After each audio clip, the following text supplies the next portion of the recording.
Watch this. At highway speed, the Lincoln Mark VIII's rear end drops itself almost half an inch closer to the road. No driver input, no warning light, nothing. Now look at the Cadillac Eldorado beside it. Drain every drop of coolant from that engine. It still drives you home. Everyone assumes the V8 personal luxury coupe just faded out. Gas prices, changing taste, SUVs took over. End of story. That's not exactly what happened. By 1995, Cadillac and Lincoln weren't reacting. They were racing each other into extreme engineering for buyers who'd never asked for it. That race nearly buried both companies. One of these engines hides a flaw it took a decade to admit.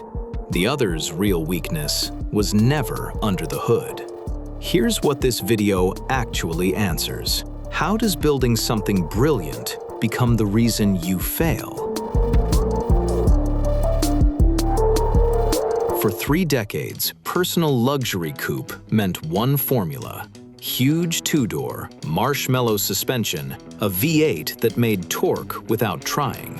Cadillac and Lincoln had sold that since the 60s, and it made them rich, but it also made them very lazy. Then, in 1991, a company that had been building Camrys launched a luxury coupe that was simply better engineered. The Lexus SC400 brought a high-revving V8 and real suspension precision. BMW's 8 Series and Mercedes circled from the other side. For the first time, the American buyer had somewhere else to go.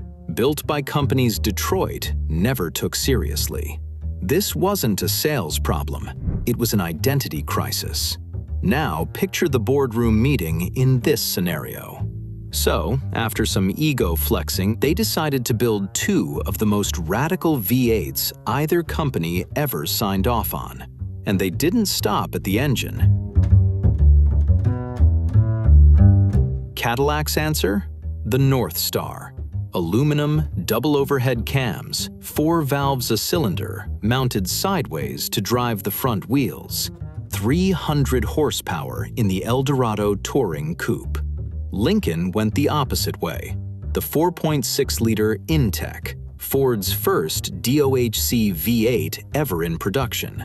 Rear-wheel drive, 32 valves, riding on air suspension that adjusted itself constantly, like it had its own personality. The no coolant trick wasn't a gimmick. Lose every drop, and the Northstar cuts fuel to half its cylinders, runs the rest lean enough to air-cool the block from inside. GM's number? 50 miles before you stop. Car and Driver reportedly tested it for real in '97, drained one bone dry, floored it anyway. 0 to 60 in 18 seconds, the quarter mile in 25. Limp mode output, by their math, about 50 horsepower, out of an engine making 300 minutes earlier. Lincoln went reckless differently. In 1993, engineers took a stripped Mark VIII to Bonneville. Stock engine, roll cage where the back seat used to be, and ran it to 182.694 miles an hour, a genuine, sanctioned land speed record. Then buried it. Brass didn't want a racy image, so the company that just beat a Bonneville record sat on the story. The ad department never ran a single line. 2 companies, 2 insane flexes. Both hid the proof from their own customers. Now, here's the weakness. Finally, the same engine that had just won Ward's 10 best engines 3 years running had severe overheating problems, oil leaks, and head gasket failures. Cadillac didn't fully fix the bolt pattern until the early 2000s, after thousands of engines had already failed. The Mark VIII failed differently. The InTech itself was genuinely tough. The weak point was the air suspension around it. Struts and compressors, expensive, miserable to diagnose, always a four-figure bill. Cadillac failed from the inside out. Lincoln failed from the outside in. Before we go any further, I've got a question.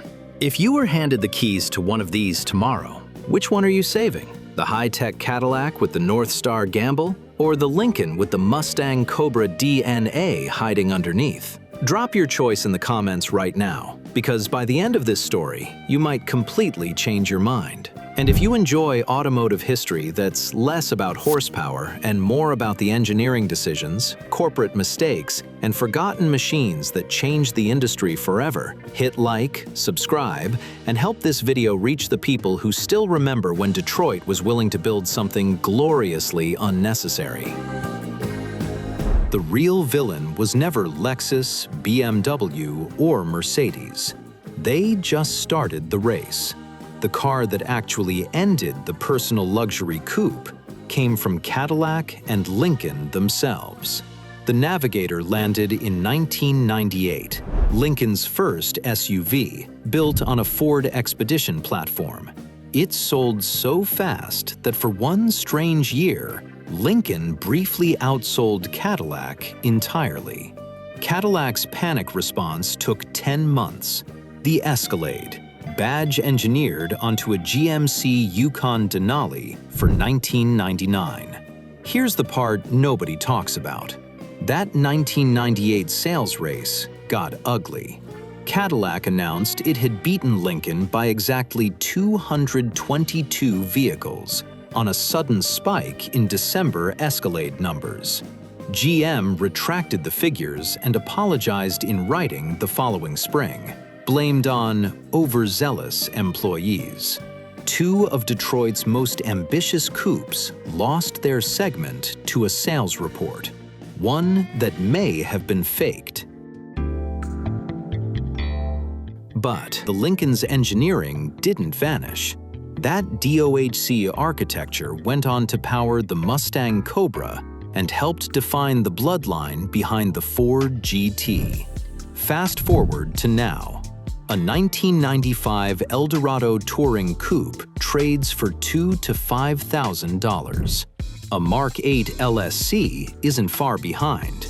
Rough ones barely clear $1,000. A clean Survivor has sold past $10,000.